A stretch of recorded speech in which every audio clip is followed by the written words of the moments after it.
These are 3 vintage classics every girl has to read. Hi, my name is Maggie from Around the Year, and I absolutely love reading. So today I'll show you 3 of my favorite book series. All of them are vintage classics, and I especially love them since they are all pretty much in the same style, rather a quiet, everyday life kind of story. Not so much adventures in them, actually. It's more an insight into the daily lives of the people portrayed. So, I have Little Women. Little Women is one of my favorites, and I got all 4 books. Some of you might not know that Little Women actually is a series, so apart from the first book, Little Women, we have Good Wives, which is basically a sequel to Little Women, and talks about the marriage of the girls and what they do when they become adults. And then there is the 2 Little Men books, and these deal with what happens when Jo, probably the main character really of the first book, Little Women, is grown up and married, and what she does with her family. So these 2 books about Little Men, they handle the personal affairs of Jo's family in more detail, while Good Wives is still about all of the girls and how they marry. It's set in 1860s Civil War America, and it really just shows the challenges that these girls had to face at home. Their father was in the military, and these girls were left at home with their mother and had to survive somehow. They weren't really that poor. They were poor, but not so poor that they would starve. It's just that they couldn't indulge in luxuries all the time. So these girls had their own little challenges in growing up, and it's still relevant for us today, really, because all the problems that the Little Women and girls had back then, we still have today. So we can really learn a lot from this series. It's really about the learning stages of these girls.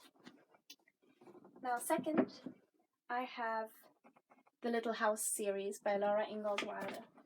And again, it's a stack of books. So the Little House books are all about the lives and the travels of an American pioneer family, the family of Laura Ingalls Wilder.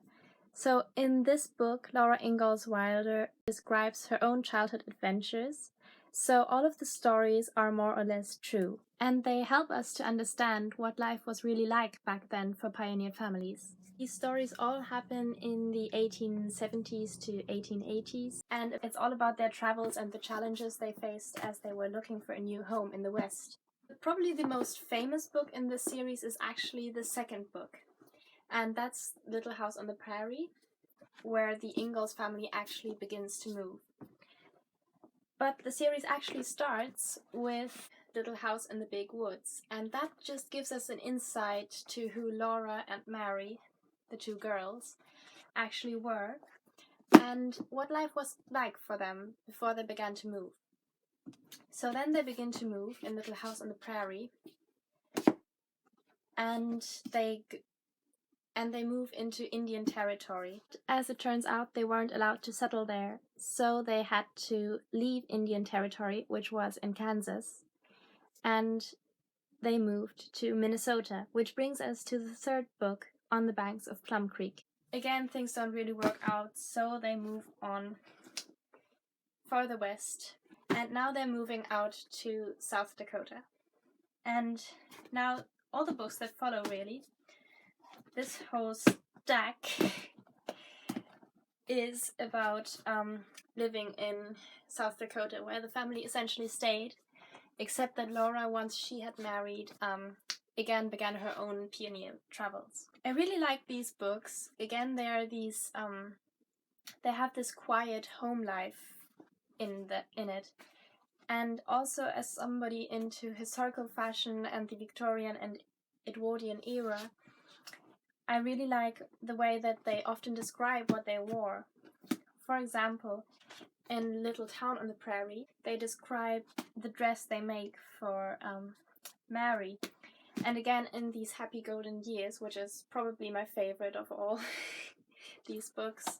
So in one chapter in the book, they describe how Laura dresses herself to go to church, and it says here really in detail what she puts on and when.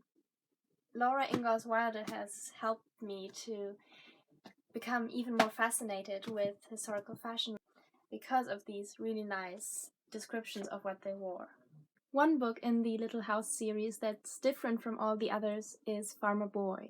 And this is the childhood of Laura's future husband, Almanza Wilder. Laura's story comes here, and then we have a little bit of Almanza's history as well, just to make us understand how he lived. And I really like this book as well. I think this is my second favorite book from this series. And last but not least, the third classic series you have to read is Anne of Green Gables. Again, this is a big series, so we have 8 books. And Anne of Green Gables is set in the 1890s to World War I era, and it's about an orphan girl who gets adopted to Prince Edward Island in Canada. So after being driven around from place to place, she finally gets a home. And although it's a strict home, she is very happy there. And the rest of the series just tells how she gets a job and her own family. And it's really nice. Again, this is one of those home stories giving a deeper insight into the characters' everyday life rather than depicting one huge adventure. There are small adventures through all of these series, but they are more like miniature scrapes, if you will. Anyway, these are my 3 favorite book series. I think if you are into this kind of writing, the more quiet stories, then you should definitely have a look at all of these. I also put all the links to the books I mentioned in the description box down below, so if you're interested in reading these as well, definitely go check that out. Also, I really hope you enjoyed this video. I hope it helped you find some great new books to read. If you did, please leave me a thumbs up and subscribe to my channel, and I will see you next time.